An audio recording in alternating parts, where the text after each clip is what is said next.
मैं समझाऊंगा। First of all क्या होता है कि जब हम फोर स्टेटमेंट को रीड कर लेते हैं, 1 2 3 4 को रीड कर लेते हैं, उसके बाद हम चले जाते हैं अपने पैराग्राफ में। और पैराग्राफ में जाने के बाद हम कंफ्यूज्ड हो जाते हैं कि एक्चुअल में इसका आंसर अब आएगा क्या। और कंफ्यूज्ड होने की वजह से मुझे यही नहीं पता चलता इसका आंसर मैं अब ए लगाऊं या फिर बी लगाऊं या फिर सी या फिर डी।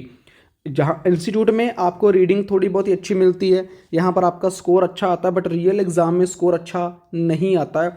मैं आपके ज़्यादा नहीं, सिर्फ ओनली 8 मिनट मांगता हूँ। 8 मिनट अगर आपने इस वीडियो को दे दिए तो मैं गारंटी देता हूँ आपकी कभी भी रीडिंग में MCQ गलत नहीं होंगे। 100% आपके MCQ सही जाएंगे। और स्क्रीन के ऊपर आप देख सकते हो 11th फरवरी एग्ज़ाम हुआ, 4th फरवरी एग्ज़ाम हुआ, स्टूडेंट के स्क्रीनशॉट प्लस रिव्यू रीडिंग के 2 passage from our prediction material. If I will talk about January month, task 1, task 2 4 February in January also from our prediction material. MCQ class का link मैंने pin कर दिया comment section में। अगर किसी को listening MCQ में प्रॉब्लम आ रही है तो इट विल बी हेल्प 100%।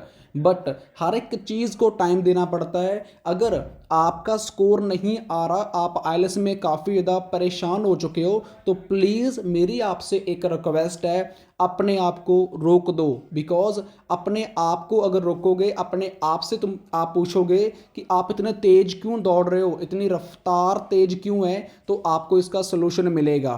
क्योंकि जब हमें कुछ समझ में नहीं आना आता, देन हमें अपने आप को रोक लेना चाहिए और किसी की बात को मान लेना चाहिए वो आपके बेनिफिट की बात कर रहा है। अगर आप घर पर बैठे हो, घर पर बैठकर आइलेट्स कर रहे हो, तो it will be help 100% getting your desire band score.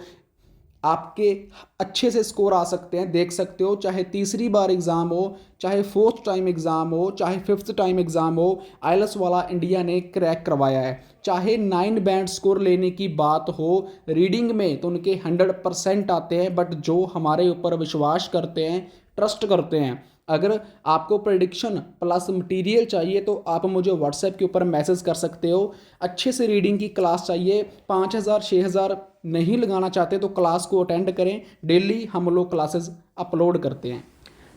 आज की ये हमारी जो वीडियो होने वाली है, आप क्वेश्चन से देख सकते हो, मेंस की MCQ के ऊपर होने वाली है। मोस्ट ऑफ स्टूडेंट्स को सबसे ज़्यादा प्रॉब्लम आती है कि सर मेरा क्वेश्चन है what is the negative effect of rise, कि राइज का नेगेटिव इफेक्ट कौन सा है। अब मुझे सबसे बड़ी दिक्कत आती है चूज़ करना है कि इसका आंसर A आएगा, B आएगा, C आएगा, D आएगा। बहुत अच्छे तरीके के साथ एक सिंपल वे में आप सबको इसका आंसर दिखाऊंगा कैसे करना है।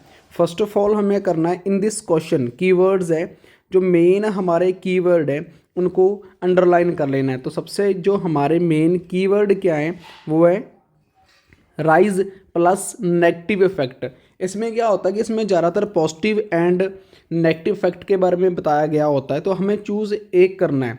और साथ में आपको इसका आंसर भी बताऊंगा, इसका आंसर A आता है, क्यों आता है, B आता है, क्यों आता है, C आंसर क्यों नहीं आया, D आंसर क्यों नहीं आया, तो एक आंसर कैसे हमारा करेक्ट जाता है, तो एवरी डेफिनेशन के साथ आप लोगों को मैं समझाऊंगा।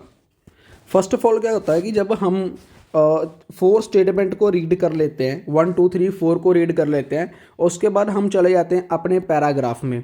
और पैराग्राफ में जाने के बाद हम कंफ्यूज्ड हो जाते हैं कि एक्चुअल में इसका आंसर अब आएगा क्या। और कंफ्यूज्ड होने की वजह से मुझे यही नहीं पता चलता इसका आंसर मैं अब A लगाऊं या फिर B लगाऊं या फिर C या फिर D।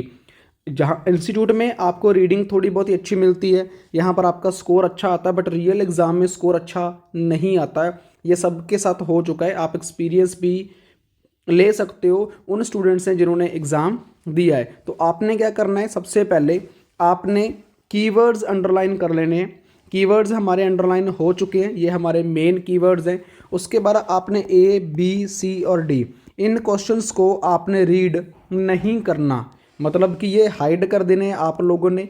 ओनली क्वेश्चन को रीड कर कर आपने जाना है इसकी लोकेशंस के ऊपर। आपने स्कैनिंग और स्किमिंग का नाम सुना होगा। जल्दी जल्दी आपने कीवर्ड फाइंड करने हैं और पैराग्राफ में हमारा आंसर देखते हैं कहाँ पर हमें मिलता है। तो पहले हम फुल पैराग्राफ को रीड करेंगे और उसके बाद हम आंसर को देखेंगे कि एक्चुअल में इसका आंसर कैसे आएगा। तो फर्स्ट ऑफ ऑल पढ़ने लिखने में, वर्ड पढ़ने में मेरे से भी गलती हो सकती है, क्योंकि मैं भी भगवान नहीं हूँ, एज ए आप लोगों की तरह एक ह्यूमन बीइंग हूँ। कोशिश करता हूँ अच्छा पढ़ाने की, अच्छा सिखाने की, कि आपका अगर घर पर बैठे हो, घर पर बैठकर आपका 5,000 रुपया सेव हो जाए, 6,000 रुपया सेव हो जाए, और आप 7.5 नियर अबाउट 6.5 बैंड स्कोर लेकर अपने हर एक ड्रीम को पूरा कर सके। क्योंकि मैं उन लोगों की तरह नहीं हूँ कि बड़े बड़े वादे करता हूँ, झूठे प्रॉमिस देकर मैं आपसे 6-7 हज़ार ले लूँ क्लास का और बाद में आपके बैंड ना आए। मैं वैसा काम ही नहीं करता। चलो शुरू करते हैं। फर्स्ट ऑफ ऑल हम रीड करते हैं अपने मोर देन हाफ की more than half the global population relies on the rice as a regular part of their diet. देखिए कि जो मीन्स कि आधे से ज़्यादा जो लोग हैं वो किसके ऊपर डिपेंड हैं, वो राइस के ऊपर डिपेंड है। मतलब कि राइस आपको पता ही क्या किसे बोलते हैं, हम चावल को बोलते हैं। तो ये बहुत अच्छा है कि लोगों की एक जल्दी बनने वाली चीज़ है और जल्दी पेट भरने वाली चीज़ है, तो ज़्यादातर लोग इसके ऊपर डिपेंड है। बट देखिए यहाँ पर अब बट आ गया, but rice paradise have down side for the plant too. कि जो राइस पैराडाइज मतलब चोना जिसे बोलते हैं हम, चोना जो एक इफेक्ट है, ये डाउन साइड है फॉर द प्लांट, मतलब कि प्लांट के लिए ये एक डाउन साइड है। They produce as much as 17%, कि ये प्रोड्यूस करते हैं कितने percent, 17% of the world total methane emissions. Methane emissions मतलब कि निकास करते हैं इसको, ये उतनी बाहर निकालते हैं कितने, 17%। That is even more the coal mining emissions which makes 10% of total. कि जो कोयल मीनिंग है वो कितना निकास करती है, 10%, 10%। सो चेस्टर जेंसन कि जो वहाँ का एक नेम है जिसने सर्च की थी, a plant biometric at the Pacific North West National Laboratory. कि जो वहाँ की लेबॉरेटरी थी जिसका नाम नॉर्थ वेस्ट नेशनल था, वहाँ पर उन्होंने सर्च वगैरह की। Spent the past 10 years developing SUBSIBA genetically modified rice plant the एमिस्ट ऑलमोस्ट ऑफ नो मथेन। कि जब उन्होंने सर्च वगैरह की थी इसके ऊपर, तो वहाँ पर क्या निकला था कि कोई मथेन वगैरह का निकास नहीं होता। अब टोटल इसका क्या है कि जो मोर देन 0.5% लोग हैं वो क्या खाते हैं, राइस खाते हैं। 17% ये एक प्रोड्यूस होता है, और 10% उन्होंने कहा कि टोटल कोयल मीनिंग के साथ इसकी क्या होती है, वो मथेन निकलती है। बट जब सर्च किया गया लेबॉर्ट्री में तो 10%, 10 ईयर्स डेवलपिंग के साथ, तो उन्होंने कहा कि इसमें कोई मथेन नहीं निकलती। अब मेरा आंसर क्या है, अब यहाँ पर मैं अपने आंसर राइट करता हूँ। It is a regular part of for more than half of the world population diet. कि यहाँ पर उसने क्या पूछा कि अब हमें क्या लगता है कि हमारा आंसर ए आएगा, क्योंकि बात तो चलो तीनों की करी है। अब आपके माइंड में क्या आएगा, आंसर ए है। बट ये एक पॉजिटिव पॉइंट है, ये एक पॉजिटिव पॉइंट है। हमें क्या फाइंड करना है, नेगेटिव इफेक्ट। हमें नेगेटिव पॉइंट इसका फाइंड करना है, ना कि पॉजिटिव करना है। मतलब कि मेरा ए आंसर नहीं आएगा, क्योंकि ए तो पॉजिटिव की बात कर रहा है। अब चलते हैं बी के ऊपर। राइस पैराडाइज एमिट मोर methane then coal meaning industry. कि अब राइस जो है, जो मोर मथेन है देन किस से ज़्यादा, कोयल मीनिंग के। अब वहाँ पर तो कोयल मीनिंग की बात करी तो है, बट 10% उसने कहा था। बट यहाँ पर जब सर्च करा गया तो उन्होंने कहा कि नो मथेन, तो मतलब कि मेरा बी आंसर भी नहीं आएगा। अब बात करते हैं डी की। Rice as the genetically modified sort which is a harmful for health. तो अब इन्होंने तो कब कहाँ पर बात की कि ये हार्मफुल है हेल्थ के लिए, कहाँ पर बात की, उन्होंने तो सर्च किया था कि 10% यहाँ पर मथेन वगैरह होती है, बट कोई मथेन नहीं पाई जाती। तो मतलब कि मेरा आंसर डी भी नहीं है। अब मेरा आंसर बचा क्या, C the produce 17% world total methane emission. कि 17% वो क्या करते हैं, प्रोड्यूस करते हैं, निकास करते हैं, किसका, नेगेटिव इफेक्ट ऑफ राइस का। तो मेरा आंसर है सी।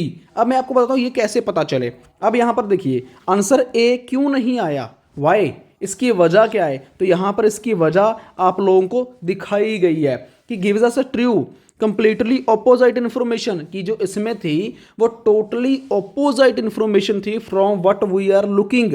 द फर्स्ट सेंटेंस कि इसके बिल्कुल ऑपोजिट थी, क्योंकि वहां पर उसने किसकी बात करी है, पॉजिटिव की। देखिए, but is the positive effect and we are working for the negative effect, the answer is false. इसलिए ए आंसर नहीं आया, क्योंकि हम नेगेटिव को फाइंड कर रहे थे, बट ए आंसर किसको फाइंड कर रहा है, पॉजिटिव इफेक्ट को। अब चलते हैं बी के ऊपर। अब बी क्यों नहीं आया? अब मैं सोचता हूँ this sentence is used by on the high height the negative effect not to the state, कि यहाँ पर वो स्टेट की बात कर देता है, स्टेट के बारे में बताता है कि information is true but not your asked. Look the third sentence which contains information, the answer is A B uses, कि वो बी यूजेस के ऊपर आंसर को इफेक्ट करता है, ना कि इसकी करेक्ट इन्फॉर्मेशन को। That is even more than coal mining emissions which is make 10% of total, कि वो 10% ऑफ टोटल ही मेक कर पाते हैं, प्रोड्यूस कर पाते हैं, जिसकी वजह से बी आंसर नहीं आया। अब चलते हैं सी के ऊपर। सी ही क्यों आया? Second sentence clearly states the negative effect, जो उसका सेकंड सेंटेंस है वो क्लियरली डिफाइन कर देता है। But rice paradise have outside of the कितने परसेंट है, 17% world total methane emissions, that is a downside, means की एक नेगेटिव इफेक्ट, जिसकी वजह से इसका आंसर क्या आया, सी आया। As you see very important search key words there, synonym is the text, कि सिनोनियम वर्ड इसलिए कहा जाता है भाई, सिनोनियम वर्ड रीड करो कि आपका स्कोर अच्छा आ जाए, आपको रीडिंग को करने में बिल्कुल भी प्रॉब्लम ना आए। तो यहाँ पर क्लियरली कीवर्ड सर्च हुआ और सिनोनियम से आंसर हमें मिल गया। अब डी क्यों नहीं आया? आप ये भी सोच लो, डी इसलिए नहीं आया कि उसमें कहाँ पर लिखा हुआ है कि ये हार्मफुल है, कहाँ पर लिखा है कि ये हमारी बॉडी के लिए, हमारी सेहत के लिए, हमारी ज़िंदगी के लिए हार्मफुल है, इफेक्टिव है, कहीं पर नहीं लिखा, जिसकी वजह से हमारा आंसर सी करेक्ट आया। तो देखिए, अच्छे तरीके से मैंने कोशिश की है आपको समझाने की कि आपको समझ आ जाए, क्या समझ आए, आपको टिप्स समझ आए, ट्रिक्स समझ आए। चैनल को सब्सक्राइब करें अगर वीडियो आपको MCQ की अच्छी लगी, कि इन द फ्यूचर आपके कभी भी ये रॉन्ग ना हो।